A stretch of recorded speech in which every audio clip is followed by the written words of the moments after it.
Hi friends, ഫെബ്രുവരി മാസത്തിൽ നടക്കാൻ പോകുന്ന CSEB എക്സാമിനെ കുറിച്ച് എല്ലാവരും അലേർട്ട് ആയിരിക്കുമല്ലോ. ദിവസങ്ങൾ വളരെ കുറവാണെന്ന കാര്യത്തിൽ ആരും വിഷമിക്കേണ്ട. അവസാനത്തെ ലാപ്പിലും പഠനം വളരെ മികവുറ്റ രീതിയിൽ മുന്നോട്ട് നീക്കുന്ന ആൾക്കാർക്കായിരിക്കും ഫസ്റ്റ് റാങ്കിലേക്ക് എത്താൻ സാധിക്കും. അപ്പോൾ നിങ്ങൾ വളരെ നല്ല രീതിയിൽ തന്നെ പഠിച്ച് മുന്നോട്ട് പോവുക. വിജയം നിങ്ങളോടൊപ്പം തന്നെ ഉണ്ടാകും. കോർപ്പറേഷന്റെ ഭാഗത്ത് നിന്ന് ചോദിച്ചിട്ടുള്ള ഒരു PYQ ആണ് ഇന്ന് നമ്മൾ നോക്കാൻ പോകുന്നത്.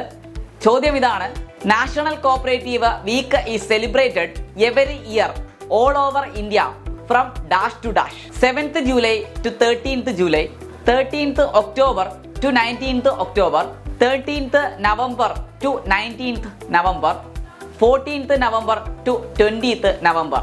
ഇന്ത്യൻ സമ്പദ് വ്യവസ്ഥയിൽ നമ്മുടെ സഹകരണ സ്ഥാപനങ്ങളുടെ പങ്ക് ഉയർത്തിക്കാട്ടുന്നതിനാണ് ദേശീയ സഹകരണ വാരം ആഘോഷിക്കുന്നത്. എല്ലാ വർഷവും നവംബർ 14 മുതൽ 20 വരെയാണ് ഈ തരത്തിൽ സഹകരണ വാരാഘോഷം സംഘടിപ്പിക്കുന്നത്. NCOയുടെ നേതൃത്വത്തിലാണ് ഇന്ത്യയിൽ നാഷണൽ കോപ്പറേറ്റീവ് വീക്ക് സെലിബ്രേറ്റ് ചെയ്യപ്പെടുന്നത്.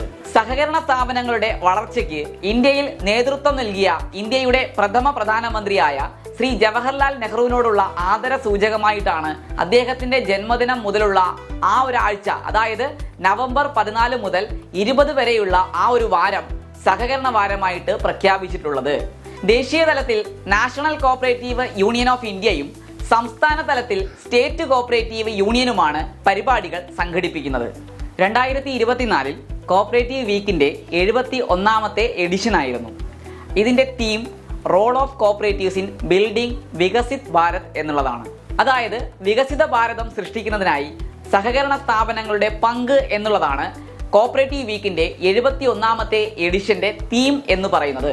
ഇനി നിങ്ങൾക്കായുള്ള ഒരു ചോദ്യം: ഏത് വർഷം മുതലാണ് ഇന്ത്യയിൽ കോപ്പറേറ്റീവ് വീക്ക് സെലിബ്രേഷൻ തുടങ്ങിയത്? ഉത്തരങ്ങൾ കമന്റായി രേഖപ്പെടുത്തൂ.